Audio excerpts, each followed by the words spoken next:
Chapter 1. The First Fracture.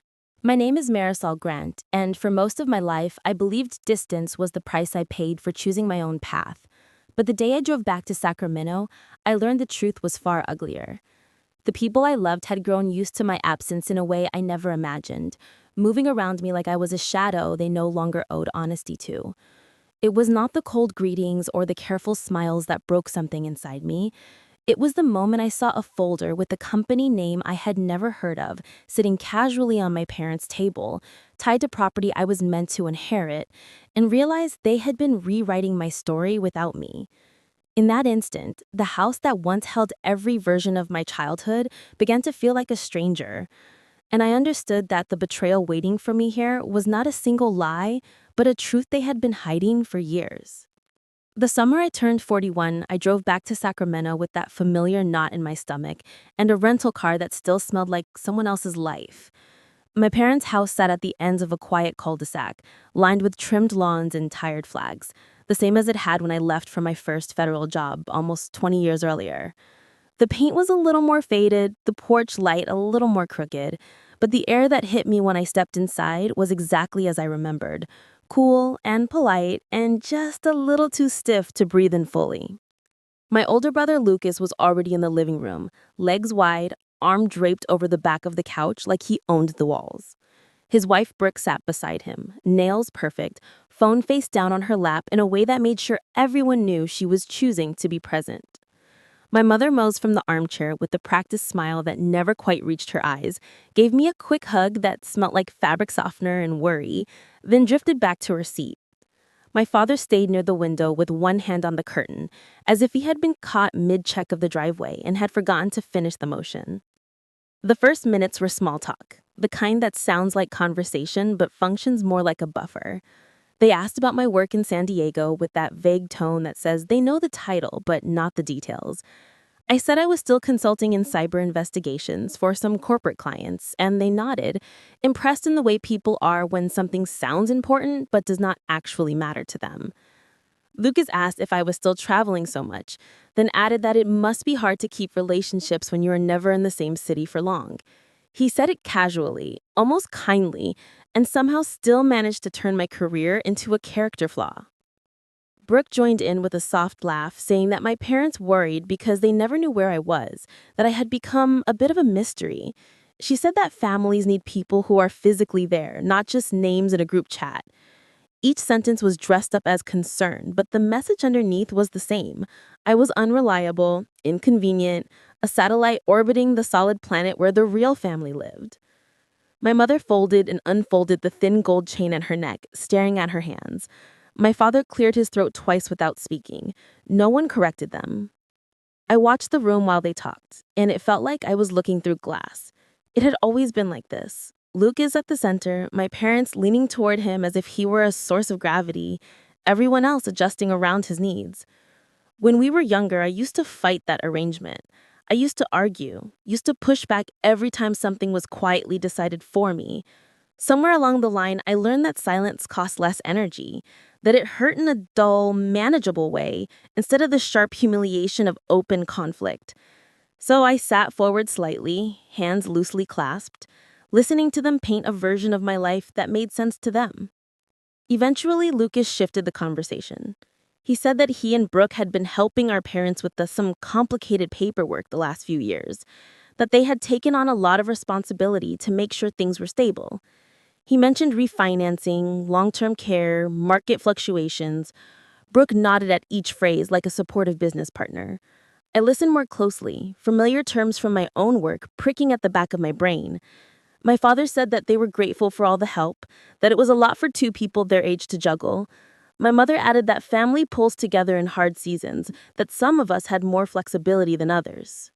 I asked what kind of paperwork they meant, and Lucas waved a hand as if it were nothing. Just some restructuring, he said, protecting assets, making sure things were in the right names. He mentioned that the cabin in Montana had been complicated, then corrected himself and called it the property up north, as if the word inheritance might burn his tongue. Brooke smiled then, a tight, satisfied curve, and said that the documents had all been updated in 2019, so everything was more streamlined for the family. She used that word more than once, family. And each time it sounded a little less like something I belonged to and more like a club I had stopped paying dues for. On the coffee table, in front of my father, was a stack of folders fanned out like a crooked deck of cards. The top one had a name stamped across the tab in bold letters, Silver Ridge Holdings LLC. I felt my eyes snag on it. I had never heard of that entity, and I had spent enough time around corporate shells to know what a name like that usually hid. I asked, carefully, what Silver Ridge was. Lucas laughed in that easy way he used when he wanted to make a subject disappear. He said, just an umbrella company, he said, nothing I needed to stress about. My father shifted his weight. I reached toward the folder, not fast, just a small movement to straighten it so I could read the label more clearly. Lucas caught my hand halfway and tapped the cardboard instead, still smiling, his voice soft but edged. He told me this was grown-up business, that he and Brooke had it under control, that it was complicated and would only worry me. My mother murmured that I had enough on my plate with my work, that she did not want me dragged into stressful decisions. It was the same pattern as always, my perspective treated as interference, my questions reframed as ingratitude. I sat back slowly and let my hand fall to my lap. The room resumed its previous rhythm as if nothing had happened. Lucas went back to summarizing interest rates. Brooke offered my parents more tea. My father turned the folder 90 degrees so the name no longer faced me. On the surface, everything looked ordinary. A family talking finances on a Sunday afternoon. Underneath, something cold uncoiled in my chest. In my old job, we used to say that the most dangerous breach was the one that looked like normal activity from the outside. That was exactly what this felt like. After an hour of polite conversation that never quite included me, my mother rose to start dinner.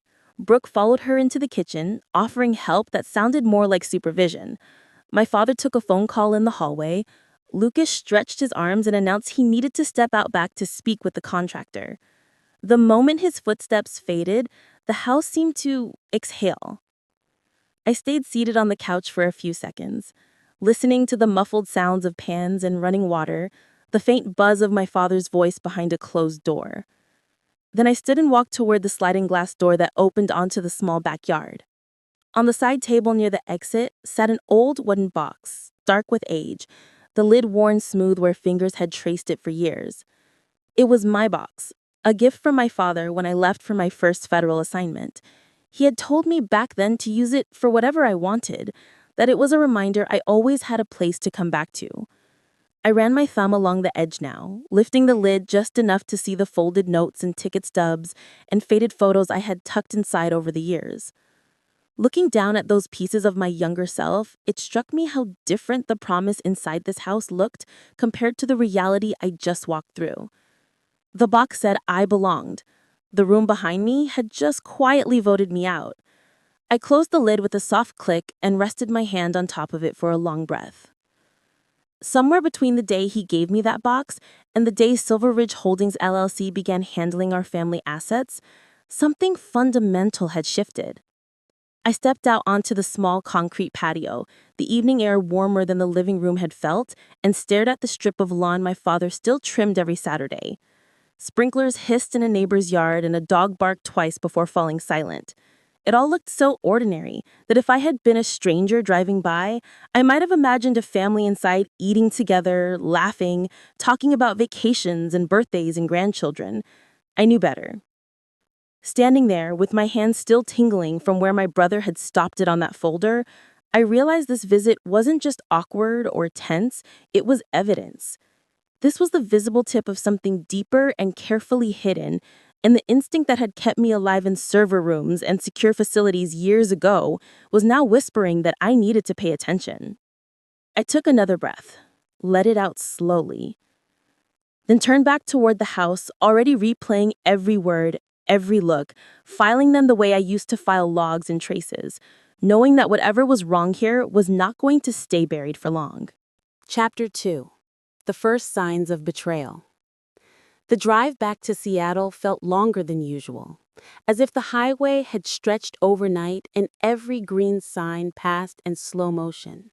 By the time I reached my apartment near Green Lake, the sun had dipped behind the buildings, and the sky held that pale lavender color that looks peaceful from a distance but feels empty when you are carrying too many thoughts. I dropped my keys into the ceramic bowl by the door, set my bag on the counter, and stood still for a moment, letting the silence settle. My mind kept circling the same point. Something about my family had shifted into a shape I no longer recognized. The next morning, I woke early, brewed coffee, and sat with my laptop at the small table by the window.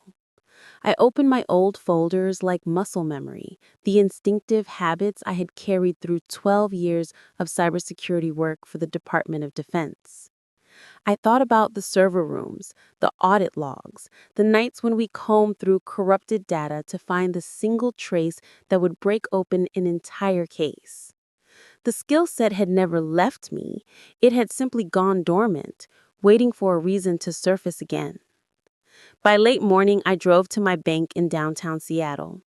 The lobby was quiet, just the soft hum of printers and low conversation. Harper Dale, the branch manager, greeted me with the warm smile that faded slightly when I explained why I needed to review the title history of the Montana cabin. She invited me into her office and pulled up the property records on her monitor. Her eyebrows lifted when the document loaded, and she leaned closer in a way that told me this was not routine.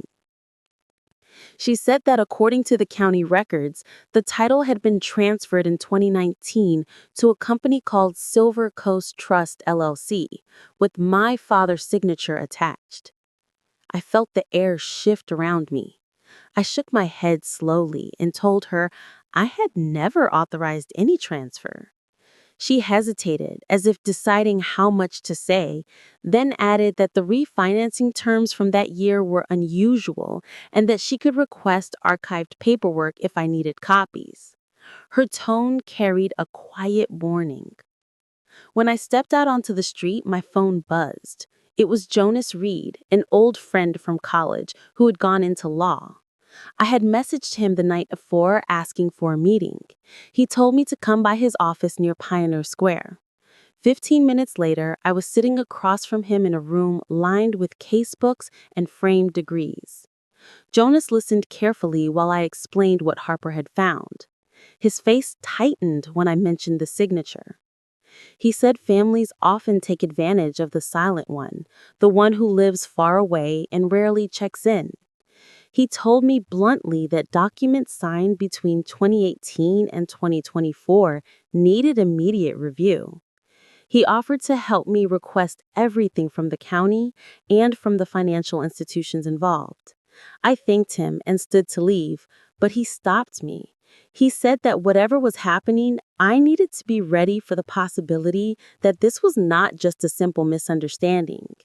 His voice was gentle, but firm, the way it had been when he talked me through my first heartbreak years ago. When I returned home, I opened my laptop again. I navigated through archived emails and scanned PDFs, searching for anything connected to the cabin. Hours passed. At first, everything looked normal. Then I clicked on a folder labeled Personal Grants, which I did not remember creating. Inside were multiple VA grant applications submitted in my name from 2020 to 2022. My breath caught when I opened the first file. It used my service number and employment history, but the tone of writing felt foreign. I checked the metadata. None of the files originated from my devices.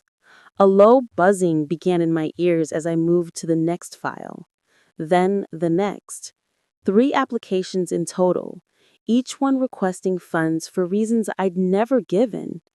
I whispered to myself without intending to, saying, "This makes no sense." My fingers felt numb as I scrolled. When I opened the 4th document, I froze. It was a psychological evaluation dated early 2021. The header listed a private counseling practice in Sacramento, and the summary described me as unstable, prone to disorganized thinking, and incapable of managing financial decisions. My chest tightened at the language. It was the kind of report that could justify someone else managing my accounts. The bottom of the page carried a handwritten signature. Brooke's name rested there. I stared at it for a long moment, the shock traveling down my spine like cold water. My phone rang and I flinched. It was Mason. I answered quietly. He sounded nervous and told me he had something he needed to see. When I asked what it was, he said he did not want to discuss it on the phone. He asked if I could come by his office the next time I came back to Sacramento. His voice shook a little, like he knew he was stepping into the middle of something dangerous. After the call, I went back to my inbox. I typed Calvin Pierce into the search bar. One result appeared. An email from June 2021 with the subject line, EB Pipeline Confirmed. The body of the message mentioned the initials EB several times and referenced documents tied to grant disbursement. I did not understand the details, but the tone was unmistakably secretive. When I saw the sender domain, my pulse quickened. It belonged to a consulting firm known for handling sensitive financial channels. I whispered the words Echelon Bridge and felt the room tilt. I had heard of them before, a group rumored to skirt the edges of federal compliance. I leaned back in my chair and stared at the ceiling. The conversations from the day before replayed in my mind. The way Lucas had smiled too quickly when I noticed the folder. The way my mother's eyes had darted away. The way my father had shifted his body so the papers were no longer visible. I thought about Brooke's careful voice, her emphasis on family, the set of her jaw when she spoke for all of them. The facts lined up in my head the way old cases used to when the missing pieces started to settle into place. The cabin transferred without my knowledge. Grant applications filed in my name. A psychological report meant to discredit me. Emails linking my relatives to a questionable financial entity. Each detail on its own might have been a misunderstanding. Together, they formed a pattern. I closed the laptop gently and rested my palms on its cover. Outside my window, the afternoon light had turned a deeper gold, casting long shadows across the table. I felt the same sensation I used to get right before uncovering a major breach. A quiet certainty that whatever I had stumbled onto was bigger than it appeared. I sat there until the light began to fade, my mind moving through the pieces in slow, deliberate steps. This was no longer about being pushed aside at a family meeting or ignored in a living room filled with polite voices. It was not even just about the cabin. This was identity misuse. This was manipulation. This was a breach that had been carefully hidden under the surface of family duty and concern. I exhaled steady and controlled and let the truth settle. Whatever this was, it had crossed a line, and the people behind it were not strangers. Chapter 3. The truth begins to surface. I did not sleep much that night. Every time I closed my eyes, I saw my name on those applications, on that evaluation, twisted into something barely recognizable. By morning, I had already booked a flight back to Sacramento. I told myself it was just to talk to Mason in person, to confirm what I already suspected, but my chest felt tight the whole way down the coast. He picked a small diner not far from our old high school. When I walked in, he was sitting in a booth near the back, hands wrapped around a coffee cup like he needed the heat. He stood when he saw me and gave an awkward half hug, then sat again, shoulders hunched. "Thanks for coming," he said. "I would have come sooner if you had told me what was going on," I answered. He winced a little. "Yeah, I know." We ordered coffee we did not really want and waited until the server moved away. Then he reached into his jacket and pulled out a USB drive, placing it between us on the table. "This is what I called about," he said. "I copied these off a clinic server last year. I should not have done it, technically, but I could not unsee them." "Emails," I said. He nodded. "Between Lucas, Brooke, and some guy named Calvin Pierce, financial consultant or something. They mention your name. A lot." I picked up the drive, turned it between my fingers. How far back do they go? 2019 through early 2022, he said. They talk about, I don't know, channels, federal money, veteran status, stuff that did not sound like normal family planning. I stared at him. Why did you wait until now? He let out a shaky breath. Because it is your family, because Brooke is respected at the clinic, because I thought maybe I was being paranoid, and if I was wrong, I would blow everything up for nothing. And honestly, because I was scared of getting pulled into something I could not handle. You are already in it, I said quietly. You were the only one who did not turn away. He swallowed and looked down at his hands. There is more, he said after a moment. About 1.5 years ago, I walked past Brooke's office and saw her editing a file on her screen. It had your name at the top. When she noticed me, she closed it fast and said it was just a template. Later that day, I checked the system. The file was gone. A sour heat rose in my throat. She was building that evaluation, I said. The one that says I cannot manage my money. He nodded once. Why did you not tell me then? I asked. He shook his head. I told myself it was not my business, he said. That if I needed me, you would ask. That is what I have been repeating to myself for 1 year. I slipped the drive into my pocket. You are telling me now, I said. That is what matters. After we left the diner, I drove to a nearby library and found an empty study room. I plugged the drive into my laptop and opened the main folder. There were dozens of emails, carefully organized by year. I clicked on one at random. Lucas was writing about leveraging veteran eligibility for untapped grant streams. He mentioned the cabin as collateral, talked about my service record as if it were a line item on a spreadsheet. In another thread, Brooke discussed framing the psychological narrative so that she appears in need of financial oversight. My name sat there in black and white, stripped of context, reduced to a strategic asset. Calvin's replies were colder. He suggested routing the funds through Silver Coast Trust, recommended timing submissions outside of routine audit windows, referenced something he called the Echelon Bridge Pipeline. When I reached a message where Brooke wrote that my parents were on board as long as we presented as protecting them from her instability, my jaw clenched so hard it hurt. I closed the laptop before I could throw it. The next step was inevitable. I drove to the medical building where Brooke's counseling practice filled a small corner suite. The lobby smelled of citrus and soft music played from hidden speakers. The receptionist looked up with a professional smile. Hi, can I help you? She asked. I need to speak with Brooke. It is family related.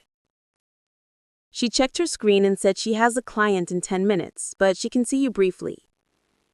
A minute later, Brooke opened the inner door.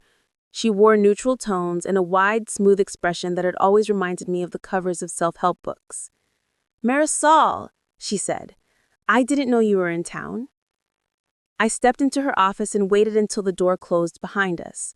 The room was set up to feel safe. Soft chairs, warm lamp, boxes of tissues within reach. I stayed standing. We're not doing a session, I said. I need you to answer some questions. Her smile dimmed. All right, she said slowly. What's going on? I've seen the VA grant applications filed under my name, the ones I didn't submit, and I've also seen the psychological evaluation you signed. Her eyes flickered. You should not have access to those, she said, then caught herself. I mean, those were drafts, clinical impressions. I was trying to help you qualify for support. You've been through a lot, with your service and everything. It seemed reasonable.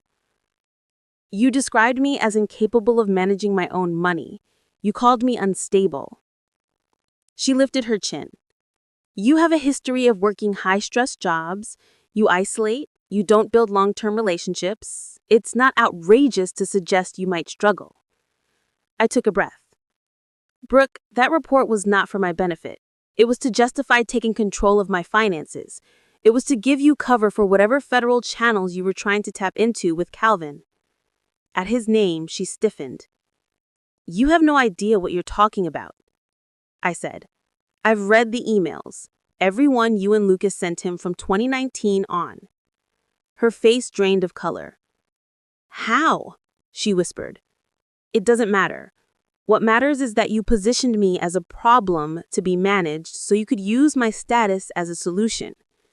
She recovered enough to glare at me. We did what we had to do, she said.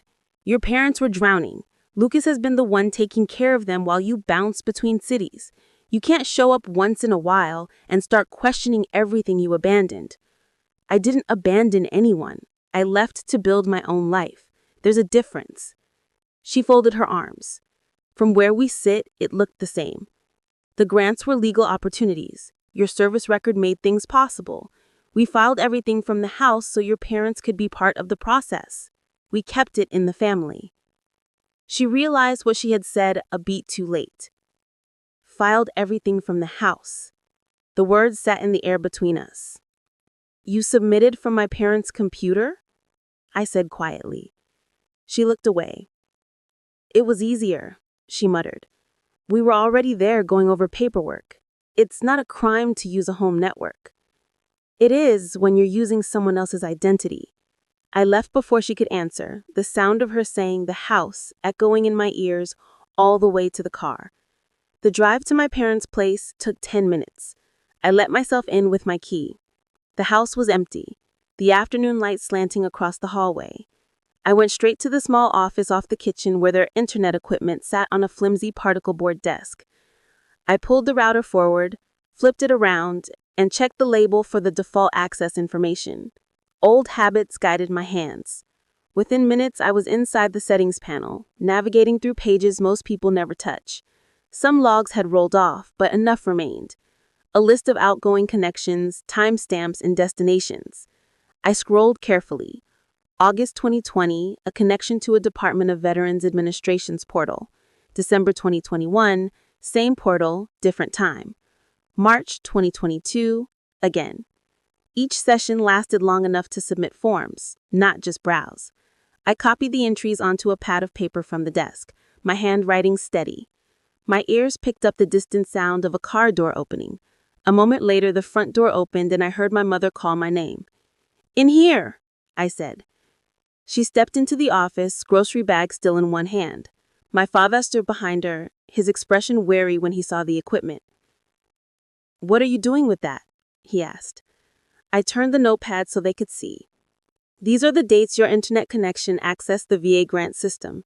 They line up with the applications filed in my name and the transfers tied to Silver Coast Trust. My mother's free hand went to her mouth. Lucas handled all of that, she said. He said it was just making things official so the cabin wouldn't be lost. He told us we were helping you. My father shifted his weight. He said we needed to act before the market changed. He said you were too busy and that if we waited, you would miss out. I looked from one to the other. Did you read what you signed? My jaw tightened. I signed what he put in front of me. He had already bailed me out once when I got into trouble with some credit lines back in 16-17. I owed him. He told me this was clean, that it would keep you safe, keep the property safe. I believed him. My mother's eyes filled. We thought it was for the family, she whispered. He said you didn't want to be involved, that you would make a mess of it if we left it to you. I didn't know, Marisol. I swear I didn't know he was using your name like that. Their words hurt in ways I had anticipated and ways I had not. They had chosen to trust my brother over me, again and again, until the choice had hardened into a habit. They had let him write a version of me that fit his plans better than the real person standing in front of them. I leaned back against the desk and let the weight of it all sink in. The grant files, the fake evaluation, the emails, the router logs, my parents' fear and their willingness to look away. The pattern was complete now. This was not one bad decision or one forged signature. It was years of small compromises layered until they formed a structure sturdy enough to sit a crime on. For the first time since I started digging, I could see the whole picture. Chapter 4, Turning the Tables. I flew back to Seattle the next morning with a numb steadiness in my chest, the kind that settles in only after the shock has burned itself out. As soon as I landed, I called Ariana Lopez, one of the smartest people I had ever worked with during my years in federal cybersecurity. She answered on the second ring, her voice sharp with concern the moment she heard mine. "What happened?" she asked. "I need help rebuilding a timeline," I said, "from 2016 through this year. Financial records, digital traces, anything tied to my family." She did not ask why. "Bring everything to my place," she said. "I will set up a clean machine." By evening, we were sitting in her apartment surrounded by cables, hard drives, and 2 open laptops. She scanned the USB from Mason first, then the files from my own laptop, then the router logs I had copied by hand. Every hour or so, she would whistle under her breath, the closest she ever came to cursing as the pieces began to line up. "You realize this is not amateur stuff," she said at one point. "Someone coached them.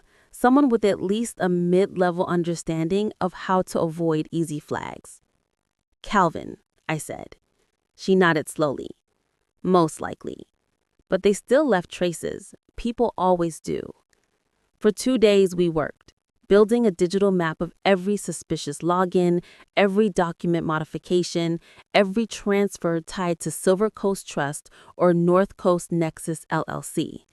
It looks like a spider web once it was all on the screen, lines connecting dates and actions to people who had insisted for years that they were doing everything out of love. On the 3rd morning, Jonas joined us. He looked at the timeline, jaw clenched. "This is enough for a federal inquiry," he said. "Not a prosecution yet, but definitely enough for probable cause. The forged devaluation alone is a problem, but the grant submissions put them in a different category." I asked what our next step should be. "You need to present this in a controlled environment, a family meeting, a business meeting, something where everyone is in the same room. You cannot confront them one by one. They will twist it. They always do."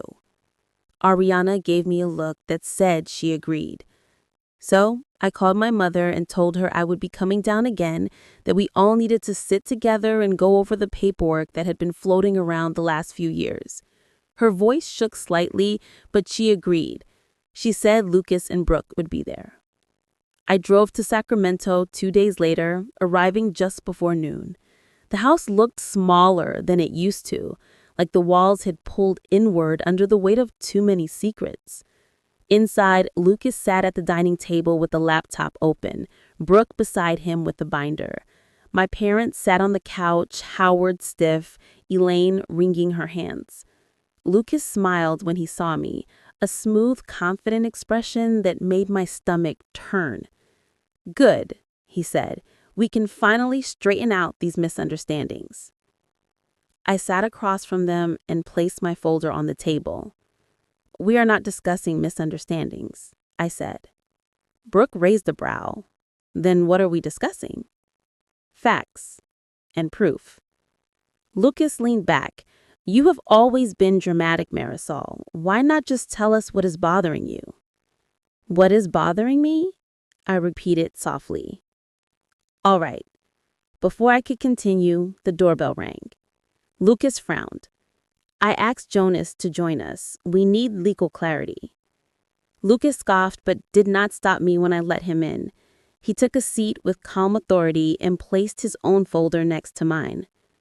I began with the timeline Ariana and I had built. I laid out the grant submissions with my service number, the false devaluation, the inconsistent refinancing documents.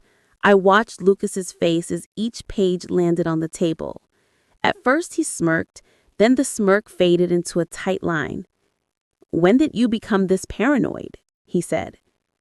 Jonas cut in. "These are federal forms, Lucas. Nothing about this is paranoid."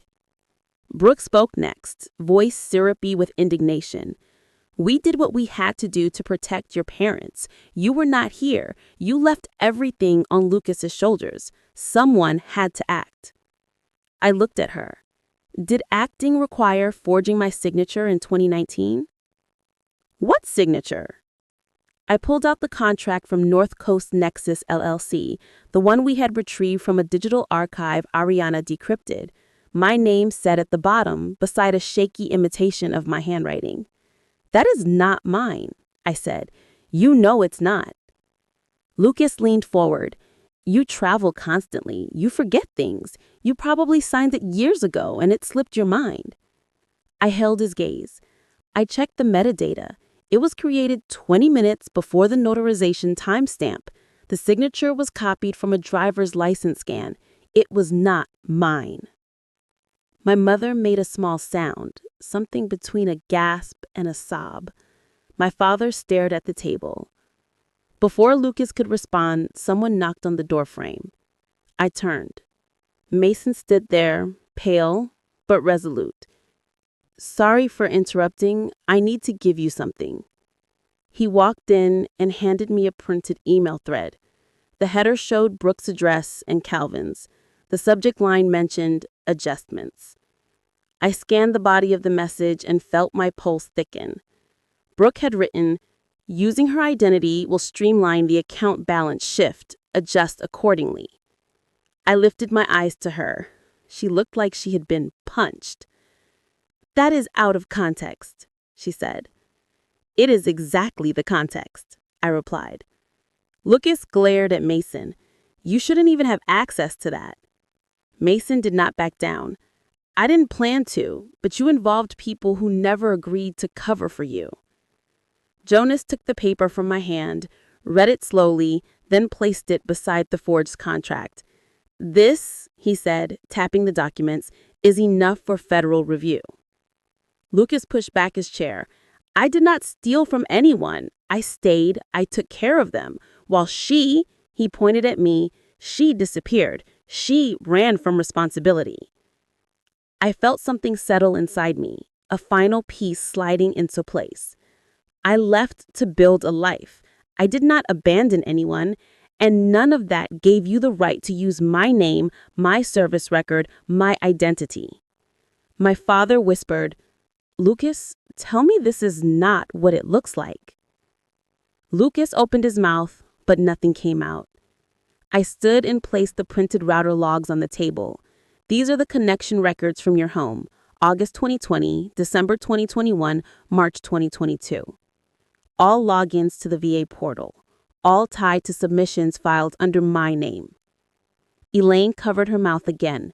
Howard sagged back into the couch. Brooke whispered, this is being blown out of proportion.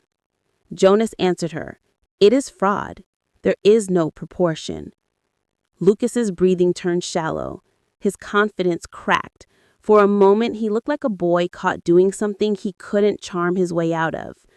Brooke's eyes darted from him to the documents, panic rising.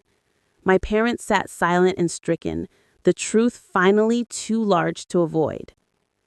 I felt strangely calm. No shaking, no shouting, just a steady clarity. Everything I needed was on the table.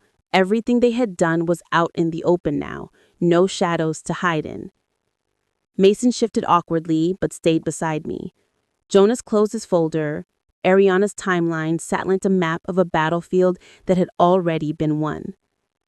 Lucas looked up at me finally. His voice came out thin. What are you going to do now? I did not answer. Not yet. I let the question hang between us. Heavy with consequences he was only beginning to understand. Chapter 5. Courtroom Karma and Closure. I answered him a few days later in a conference room on the 12th floor of a federal building in downtown Sacramento, not at my parents' dining table. Jonas sat beside me with a neat stack of folders. Across from us was a woman from the United States Attorney's Office and an investigator from the agency that handled veteran benefits. They listened while Jonas laid out the story and slid the evidence across the table one piece at a time. My logs from the router, the forged contract from North Coast Nexus, the emails from Calvin and Brooke that Mason had rescued, the bank records Harper had helped us pull, the false evaluation that named me as the problem they needed to manage. By the time he finished, both officials looked less like they were humoring a family dispute and more like they were looking at a case. The investigator asked me to describe exactly how I had found each digital trace. I walked through it the way I had done in my old job, step by step, no embellishment, no extra drama. It felt strange to use those muscles again, not to protect an agency, but to protect myself. When we were done, the attorney said the word prosecution very carefully, as if testing how it felt in the room. She told us there would be an investigation, that they would subpoena records and interview everyone involved, and that I should be prepared for the process to be long and not always satisfying. I told her I understood. I had already learned that in other settings. The months that followed were a slow grind of interviews and waiting. Agents spoke with my parents, with Harper, with staff at the clinic where Brooke worked. They requested files from Echelon Bridge and from the financial firm that housed Silver Coast Trust. They pulled server logs, travel records, and phone metadata. Lucas tried to call me twice. I let both calls go to voicemail. In one message, he said we could fix this if I stopped before it went too far. In the other, he sounded less confident and more angry, accusing me of betraying the family. I saved both messages, not because I needed more evidence, but because they reminded me why I had started this. Nearly a year after that first meeting in the federal building, formal charges were filed: wire fraud, identity theft, and misuse of federal veteran funds. The case focused on three people: Lucas as the architect inside the family, Brooke as the professional who falsified clinical documents and coordinated applications, Calvin as the outside consultant who designed the channels and took a cut from each approved grant. My parents were listed as cooperating witnesses. That small detail hurt, but it was better than the alternative. The first day in the courtroom, I sat behind the prosecutor's table with Jonas, close enough to hear every word, but far enough back that I was not the center of the scene. Lucas wore a dark suit and the kind of expression that used to charm teachers and neighbors. Brooke looked smaller without her office around her, shoulders tight in a blazer that did not quite fit. Calvin had the resigned posture of someone who had seen a plea offer and decided to gamble anyway. The government laid out its case carefully. The investigator from the benefits agency walked the jury through the grant system and the safeguards that were supposed to prevent abuse.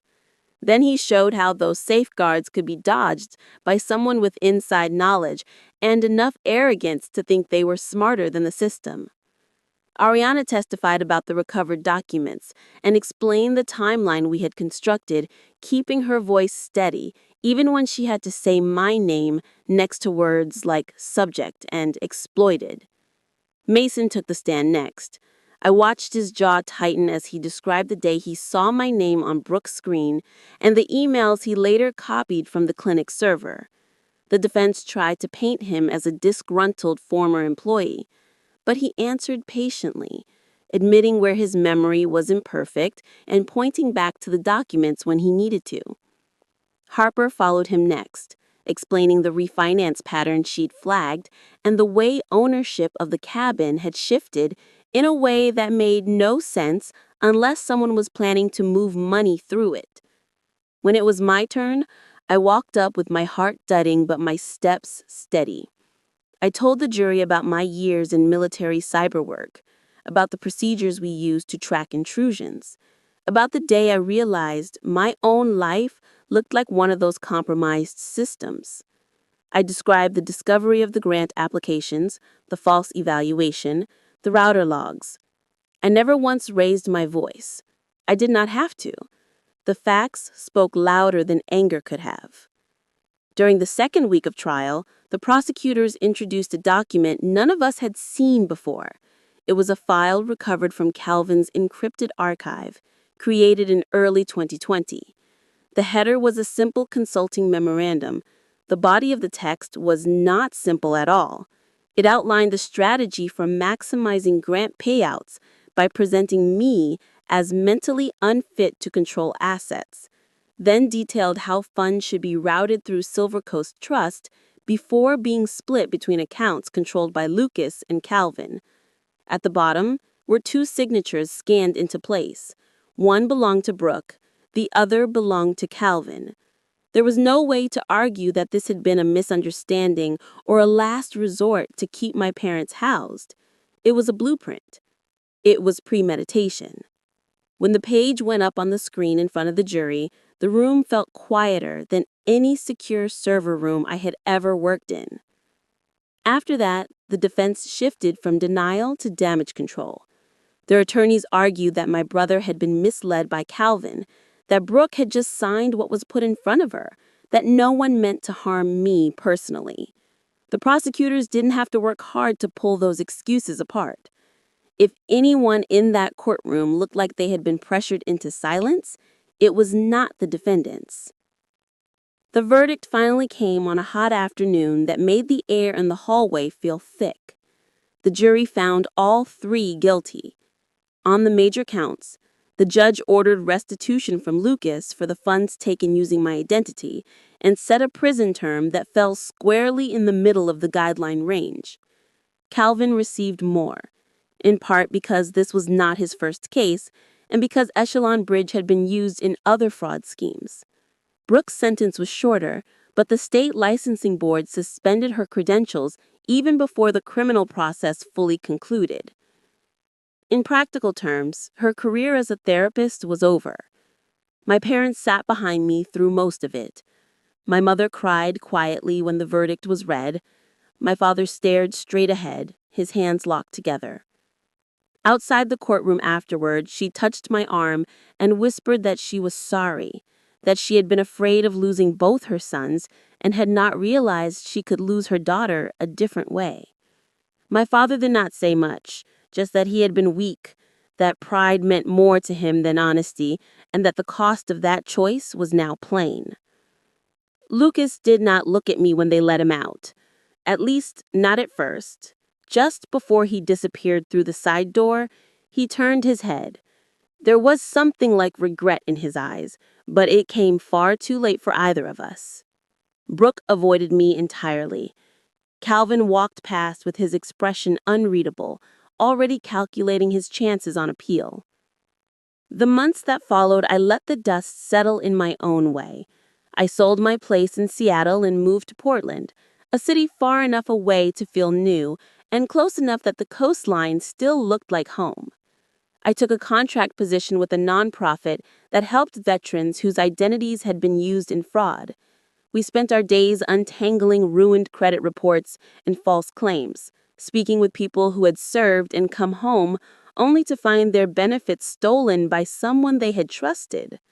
Every story I heard echoed pieces of my own, and instead of reopening the wound, it made me feel less alone. My relationship with my parents didn't snap back into place, but it found a different shape. We spoke on the phone every few weeks. Sometimes we talked about practical things, their health, the house, the legal mess that still trickled on in the background. Sometimes we talked about small memories, old holidays, the dog we had when I was a kid. There were long stretches of silence inside those calls, spaces where apologies wanted to live but weren't ready yet. I let the spaces be. I had learned that forcing closeness can be its own kind of lie. Telling this story now, I don't feel triumph so much as relief. I didn't win in the way people usually mean it. I lost a version of my family, a version of myself, and a home I thought would always be safe. But I gained something quieter and stronger. The knowledge that I could choose truth over comfort, boundaries over loyalty to people who had not earned it, and a future that did not depend on anyone recognizing my worth. If any part of what you just heard feels familiar, if you've ever been treated like you were disposable while someone used your trust against you, I hope my story reminds you that you are not alone and that you're allowed to protect yourself. If you feel like sharing your own experience, or even just where you're listening from, I'd like to hear it. Stories like this are heavy, but they're a little easier to carry when we don't hold them by ourselves.